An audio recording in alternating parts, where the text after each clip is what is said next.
इस वीडियो को स्टार्ट करने से पहले मैं आपके साथ कुछ क्लिप्स शेयर करने जा रही हूं।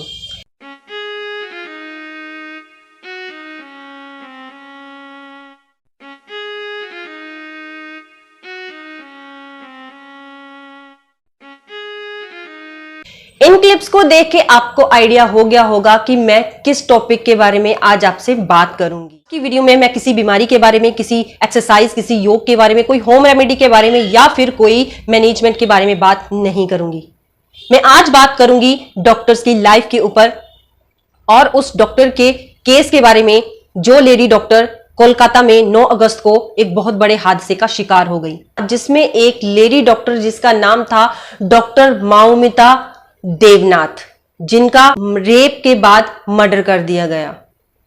दोस्तों, इस हादसे के बाद देश भर के डॉक्टर्स बिल्कुल उनके साथ खड़े हैं।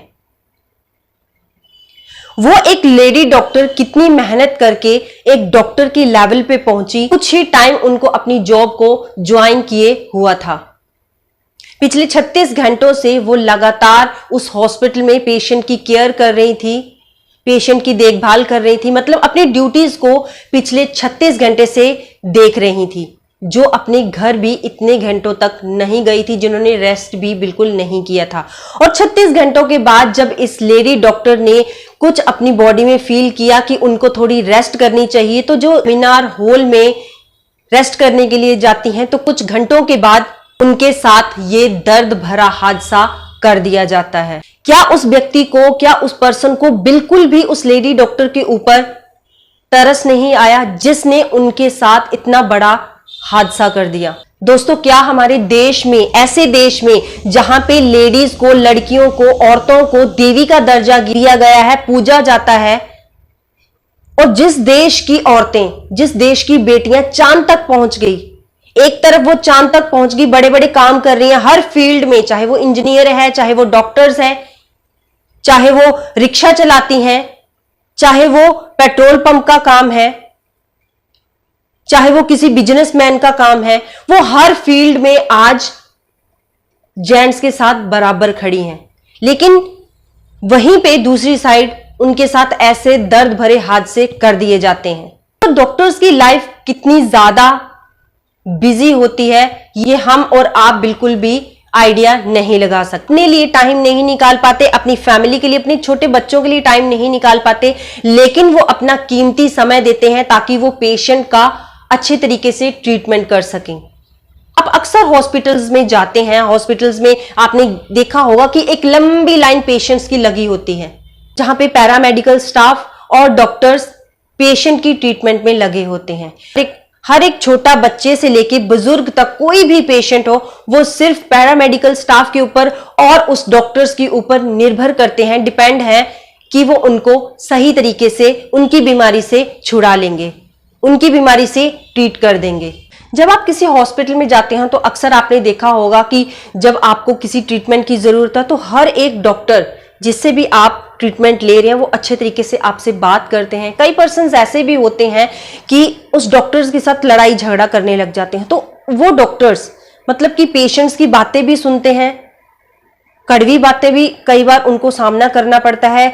उन पेशेंट्स के जो रिलेटिव्स होते हैं उनकी भी कड़वी बातें कई बार उनको सामना करना पड़ता है, और उनकी बॉडी में भी बहुत सारी प्रॉब्लम्स आ जाती हैं। जब वो रेस्टलेसनेस हो जाते हैं, जब उनको प्रॉपर रेस्ट नहीं मिलती, तो उनकी बॉडी में भी बहुत सारी प्रॉब्लम्स आ जाती हैं। कई बार उनकी फैमिलीज में ऐसे फंक्शंस आ जाते हैं, लेकिन वो इन चीजों को टाइम ना देके हमारे लिए टाइम निकालते हैं ताकि अच्छे तरीके से ट्रीट कर सकें। बात करते हैं हम कि ये डॉक्टर्स बनते कैसे हैं, डॉक्टर्स की लाइफ होती कैसे है। डॉक्टर्स बनने के लिए स्टूडेंट को बहुत ज्यादा मेहनत करनी पड़ती है। +1 और +2 में मेडिकल स्ट्रीम होनी चाहिए, जिसमें आप फिजिक्स, केमिस्ट्री, बायोलॉजी और कई केसेस में बायोलॉजी और मैथ दोनों सब्जेक्ट्स कंपलसरी होने चाहिए। +2 करने के बाद जब आपकी अच्छी परसेंटेज आ जाती है, तब आप आगे 5.5 से 6.5 साल अपने MBBS को लगाते हैं। MBBS में यहाँ पे आपको एडमिशन लेने के लिए नीट से एग्जाम्स को क्रॉस करना पड़ता है, जिसमें 5.5 साल आपकी एकेडमिक्स होती है और 1 साल की आपकी इंटर्नशिप होती है। जब आपकी 1 साल की इंटर्नशिप पूरी हो जाती है तब आप एमबीबीएस डॉक्टर्स यहां पे कहलाते हैं, जो कि bachelor of medicine and bachelor of surgery doctors होते हैं। अब दूसरी यहां पे मैं डॉक्टर्स की डिग्री शेयर करने जा रही हूं, जो कि एक पोस्ट ग्रेजुएशन और एमडी डॉक्टर्स होते हैं। एमएस मतलब कि इन दोनों में, एमडी और एमएस में ये ऑप्शनल है। आप पोस्ट ग्रेजुएशन एमएस भी बन सकते हैं, आप पोस्ट ग्रेजुएशन एमडी भी बन सकते हैं एमबीबीएस के बाद। तो एमबीबीएस जब आपने 6.5 साल अपने एमबीबीएस को दे दिए, उसके बाद आपके यहां पे 3 साल लगते हैं। इसके लिए भी नीट, पीजी, INI और सीईटी के एग्जाम्स होते हैं, जिसको आपको क्रॉस करना पड़ता है। और एमबीबीएस के 6.5 साल के बाद आपके यहां पे 3 साल लगते हैं पोस्ट ग्रेजुएशन मतलब कि एमडी डॉक्टर्स बनने के लिए। अब थर्ड डिग्री यहां पे मैं बात करती हूं सुपर स्पेशलाइजेशन डॉक्टर्स जो होते हैं, जिनको हम डीएमबी कहते हैं। तो इनका ड्यूरेशन भी 3 साल का होता है, उसके बाद ही वो डीएम बनते हैं। मतलब कि +2 के बाद एस्टिमेट लगा लीजिए कि 10 से 11 साल उनको एक डीएम बनने में लगता है, सुपर स्पेशलाइजेशन डॉक्टर बनने में लगता है। तो आप खुद देख रहे होंगे कि डॉक्टर्स ऐसे ही नहीं बन जाते। डॉक्टर्स को पहले अपनी लाइफ को बहुत ज्यादा स्ट्रगल में लेके जाना पड़ता है, बहुत ज्यादा वो अपना स्ट्रगल करते हैं, उसके बाद कोई स्टूडेंट जो है वो डॉक्टर बनता है। और डॉक्टर्स के ऊपर हम सब निर्भर हैं, क्योंकि कभी ना कभी हमारे छोटे बच्चे, हम या हमारे बुजुर्ग कोई ना कोई तकलीफ से, चाहे वो छोटी है चाहे वो बड़ी है, कोई ना कोई बीमारी से जरूर गुजरते हैं।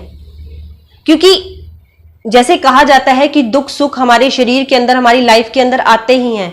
तो जब कोई ऐसी हमारी सेहत से रिलेटेड कोई प्रॉब्लम हो जाती है, जैसे नॉर्मल मैं बात ले लेती हूँ वायरल की ही, जब हमें वायरल हो जाता है हम अपने पास से मेडिसिन भी ले लेते हैं। ऐसी कोई बात नहीं है कि हम अपने पास से मेडिसिन नहीं लेते।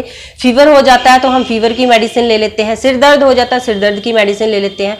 तो वो मेडिसिन लेने के बाद भी जब वायरल की प्रॉब्लम ठीक नहीं होती है तो हम डिपेंड करते हैं एक डॉक्टर्स के ऊपर। तो हम डॉक्टर के पास जाते हैं और उनको अपनी प्रॉपर प्रॉब्लम के बारे में बताते हैं, और वो हमारी बात को सुनते हैं, समझते हैं, अच्छे तरीके से समझाते हैं, अच्छे तरीके से हमसे बात करते हैं, हमें अच्छी ट्रीटमेंट देते हैं और हमें ड्यूरेशन देते हैं कि इतने टाइम आपने ये मेडिसिन लेनी है और उसके बाद आपने फिर से मुझे चेक करवाना। मतलब कि एक डॉक्टर जो है वो एक पेशेंट को अच्छे तरीके से आपको गाइड करते हैं। उनका पैरामेडिकल स्टाफ जो होता है वो अच्छे तरीके से गाइड करता है हमें कि किसी प्रॉब्लम्स को, चाहे वो छोटी डिजीज हो चाहे वो बड़ी डिजीज हो, उसकी जो ट्रीटमेंट है उसको हमें किस तरीके से लेना चाहिए, किस तरीके से मेडिसिन को यूज करना है, कितने टाइम के बाद लेना है, कितनी बार लेना है, कब लेना है, आफ्टर या बिफोर मील लेना है। हर एक चीज को वो अच्छे तरीके से एक्सप्लेन करते हैं। तो हमें आइडिया हो गया है कि एक डॉक्टर की लाइफ कितनी ज्यादा टफ होती है।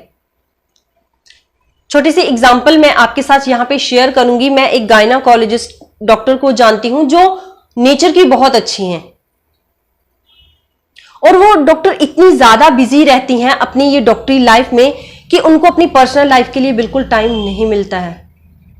उनका एक तो उनका काम ही ऐसा है कि वो किसी भी टाइम प्रेगनेंसी के जो पेशेंट्स होते हैं वो आ सकते हैं, क्योंकि कभी भी प्रेग्नेंट लेडी को कोई भी प्रॉब्लम हो सकती है। सिर्फ मैं उनकी ही बात नहीं करूंगी, हर एक डॉक्टर हमारी लाइफ में ऐसे होते हैं जो बहुत ज्यादा अपने पेशेंट को ट्रीट करने में बिजी रहते हैं। और उस डॉक्टर को आप कभी भी फोन कर लीजिए, 12 बजे, 2 बजे, 3 बजे, वो आपकी कॉल का रिप्लाई जरूर देते हैं, क्योंकि उनको पता है कि उनकी प्रायोरिटी उनके पेशेंट्स हैं, और उनके जितने भी पेशेंट्स हैं वो उनसे बहुत ज्यादा हैप्पी हैं, क्योंकि वो आधी तकलीफ तो उस डॉक्टर से बात करके ही भूल जाते हैं। वो बहुत अच्छी हैं नेचर की, और अपना पूरा टाइम वो अपनी पेशेंट को ट्रीट करने में लगाती हैं। कुछ रातें उनकी लाइफ में ऐसी भी हो जाती हैं जब वो नींद नहीं ले पाती हैं। सिर्फ 1 या 2 घंटे की नींद लेने के बाद उनको फिर से अपनी ड्यूटी पे आना पड़ता है। तो मतलब उनकी लाइफ को देख के ही मैं एस्टिमेट ले सकती हूं कि डॉक्टर्स की लाइफ कितनी ज्यादा टफ, कितनी ज्यादा बिजी होती है।